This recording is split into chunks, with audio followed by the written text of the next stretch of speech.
Question number 1 परंपरा का मूल्यांकन शीर्षक पाठ के लेखक कौन है? तो दोस्तों इसका सही जवाब होगा ऑप्शन नंबर ए Ramvilas Sharma option number 1। Question number 2 एक भाषा बोलने वाली जाति की तरह अनेक भाषाओं बोलने वाला राष्ट्र भी अस्मिता होता है। यह किस शीर्षक पाठ की पंक्ति है? तो दोस्तों इसका सही जवाब होगा ऑप्शन नंबर डी परंपरा का मूल्यांकन option number D. Question number 3 यदि मनुष्य परिस्थितियां का नियामक नहीं है तो परिस्थितियां भी मनुष्य की नियामक नहीं है। यह कथन किस लेखक का है? तो दोस्तों इसका सही जवाब ऑप्शन नंबर सी होगा रामविलास शर्मा। चलिए चौथा क्वेश्चन बड़े भाई किस लेखक की रचना है? तो दोस्तों इसका सही जवाब होगा ऑप्शन नंबर बी यतीन्द्र मिश्र। क्वेश्चन नंबर 5 निम्नलिखित में से कौन हिंदी आलोचक के महत्वपूर्ण हस्तक थे? तो दोस्तों इसका सही जवाब होगा option number D Ramvilas Sharma option number D. चलिए छठा क्वेश्चन कौन मनुष्य के संपूर्ण जीवन में संबंध है? तो दोस्तों इसका सही जवाब होगा ऑप्शन नंबर बी क्या होगा साहित्य। क्वेश्चन नंबर 7 वह विचारधारा जो चेतना या भाव को मूल पदार्थ मानती हो उसे कहते हैं क्या कहते हैं दोस्तों? इसका सही जवाब होगा ऑप्शन नंबर डी भौतिकवाद कहते हैं। चलिए 8 नंबर क्वेश्चन सारे यूरोप के लोग किस सभ्यता से प्रभावित थे? तो दोस्तों इसका सही जवाब होगा ऑप्शन नंबर सी एथेंस की सभ्यता से। चलिए 9 नंबर क्वेश्चन शेली और बैरन कहाँ थे? तो दोस्तों इसका सही जवाब होगा ऑप्शन नंबर बी यूनान की। कौन थे कहाँ के थे? यह यूनान के थे। कौन थे? तो शेली और बैरन। तो चलिए दोस्तों 10 नंबर क्वेश्चन को देखते हैं जारसाई कहाँ में थी? तो इसका सही जवाब होगा ऑप्शन नंबर बी कहाँ के सोवियत रूस का। चलिए अगला क्वेश्चन नंबर 11 रूस की क्रांति कब हुई थी? तो दोस्तों इसका सही जवाब होगा ये 11 नंबर क्वेश्चन का सही जवाब होगा ऑप्शन नंबर बी 1917। चलिए 12 नंबर क्वेश्चन को देखते हैं व्यास जी और वाल्मीकि जी की रचना क्रमशः कौन है? यानी दो आदमी का रचना है ठीक है। तो इसका सही जवाब होगा ऑप्शन नंबर डी महाभारत और रामायण।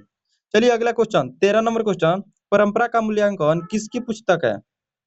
तो दोस्तों इसका सही जवाब होगा ऑप्शन नंबर ए क्या होगा ऑप्शन नंबर ए रामविलास शर्मा। चलिए 14 नंबर क्वेश्चन को देखते हैं प्रगतिशील आलोचना का विकास होता है। तो इसका सही जवाब क्या होगा ऑप्शन नंबर बी होगा साहित्य का परंपरा की ज्ञान। चलिए अगला क्वेश्चन 15 नंबर क्वेश्चन लेखक रामविलास शर्मा कब से कब तक भारतीय प्रगतिशील लेखक संघ के महामंत्री रहे? तो दोस्तों इसका सही जवाब होगा ऑप्शन नंबर बी क्या थे 1949 से लेकर 1953 तक रहे। चलिए अगला क्वेश्चन 16 नंबर क्वेश्चन साहित्य सापेक्ष रूस में क्या होता है?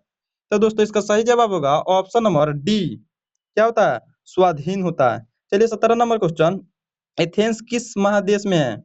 तो दोस्तों इसका सही जवाब होगा ऑप्शन नंबर ए यूरोप में है। चलिए अगला क्वेश्चन 18 नंबर क्वेश्चन बायरन किस भाषा के कवि है? तो दोस्तों इसका सही जवाब होगा ऑप्शन नंबर सी अंग्रेजी।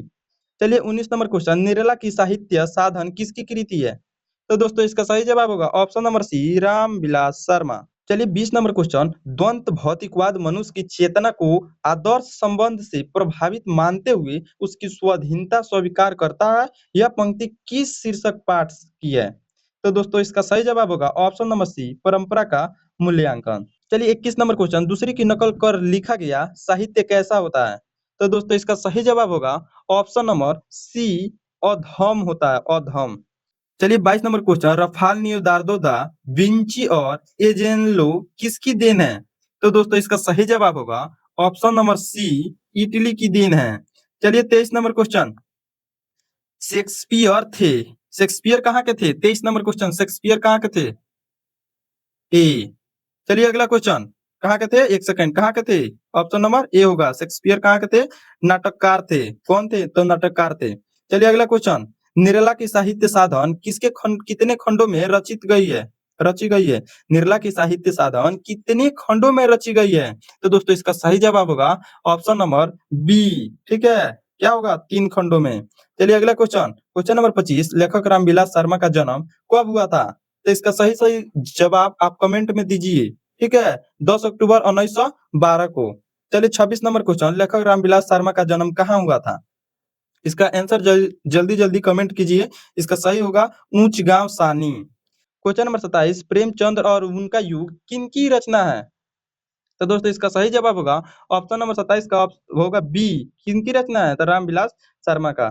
चलिए अगला क्वेश्चन जहासाई रूस में सोवियत समाज में पढ़े जाने वाले लोकप्रिय साहित्यकार कौन थे? तो दोस्तों इसका सही जवाब होगा ऑप्शन नंबर ए, तुल Tolstoy. Tolstoy, option number A. चलिए अगला क्वेश्चन। क्वेश्चन नंबर 29, सामाजिक विकास क्रम में सामंती सभ्यता की अपेक्षा किस सभ्यता को अधिक प्रगतिशील कहा जा सकता है? तो दोस्तों इसका सही जवाब होगा 29 का सही जवाब ऑप्शन नंबर सी होगा। ठीक है, क्या होगा? पूंजीवाद सभ्यता को। चलिए 30 नंबर क्वेश्चन, लैटिन कवि कौन है? ठीक है, 30 नंबर क्वेश्चन, इसका सही जवाब होगा वर्जिल है, ऑप्शन नंबर ए वर्जिल। चलिए 31 नंबर क्वेश्चन, तार सप्तक में कितने कवि की कविताएं संग्रहित है? तो दोस्तों इसका सही जवाब होगा ऑप्शन नंबर डी, 7 कवि के। चलिए 32 नंबर क्वेश्चन, अगेनी तार सप्तक कब संपादित किया? तो दोस्तों इसका सही जवाब होगा ऑप्शन नंबर बी, 1943 में। चलिए अगला question, question number 33, Ramvilas Sharma को किस कृति के लिए साहित्य अकादमी पुरस्कार प्राप्त हुआ? तो दोस्तों इसका सही जवाब होगा ऑप्शन नंबर सी, निर्मला की साहित्य साधन, ऑप्शन नंबर सी। चलिए 34 नंबर क्वेश्चन होगा, मनुष्य और परिस्थिति का संबंध है। तो दोस्तों इसका सही जवाब होगा ऑप्शन नंबर डी, द्वंद्वतमक, द्वंद्वतमक। ठीक है, चलिए अगला question, question number 35, Bharatendu Harishchandra किनकी रचना है? तो दोस्तों इसका सही जवाब होगा option number D, Ramvilas Sharma की है। चलिए 36 नंबर क्वेश्चन को देखते हैं, रामविलास शर्मा की मृत्यु कब और कहाँ हुई? तो दोस्तों इसका सही जवाब होगा ऑप्शन नंबर बी, कब और कहाँ हुई? तो ऑप्शन नंबर बी, 2000 दिल्ली में हुई। ठीक है, क्वेश्चन नंबर 37, साहित्य की परंपरा का पूर्ण ज्ञान किस व्यवस्था में संभव है? तो दोस्तों इसका सही जवाब होगा ऑप्शन नंबर सी, किसमें? समाजवादी व्यवस्था में। चलिए अगला क्वेश्चन, क्वेश्चन नंबर 38, परंपरा का ज्ञान किसके लिए आवश्यक है? तो दोस्तों इसका सही जवाब होगा ऑप्शन नंबर सी होगा, क्या होगा? जोर लकीर कफीर न होकर क्रांति साहित्य की रचना करे।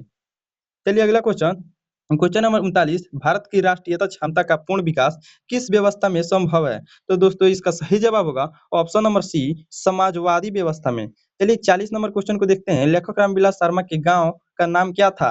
तो दोस्तों इसका सही जवाब होगा ऑप्शन नंबर बी, ऊंच गांव सानी। यह दूसरा रिपीटेड क्वेश्चन है। ठीक है, चलिए 41 नंबर क्वेश्चन, भौतिकवाद का अर्थ भाग्यवाद नहीं है, किस निबंध की पंक्ति है?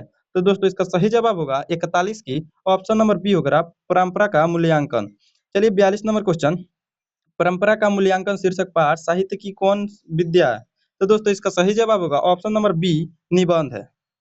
चलिए 43 number question, Ramvilas Sharma MA pass करने के बाद 1838 ईस्वी तक कहाँ व्यस्त रहे? तो दोस्तों इसका सही जवाब होगा ऑप्शन नंबर बी, कहाँ व्यस्त रहे? तो शोध काय में।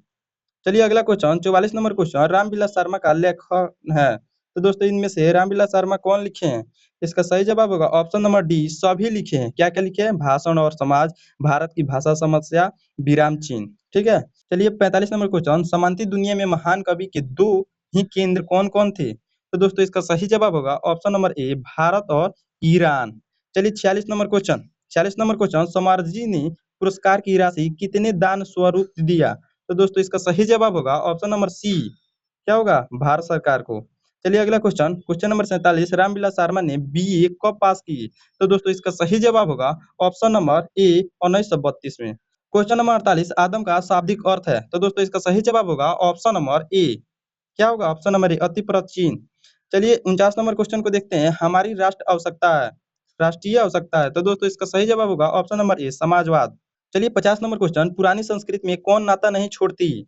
तो दोस्तों इसका सही जवाब होगा ऑप्शन नंबर ए, कथी क्या छोड़ नहीं छोड़ती? समाजवादी संस्कृति। चलिए 51 नंबर क्वेश्चन, असीमता का अर्थ है? तो दोस्तों इसका सही जवाब क्या होगा? ऑप्शन नंबर सी होगा, पहचान होगा असीमता का अर्थ।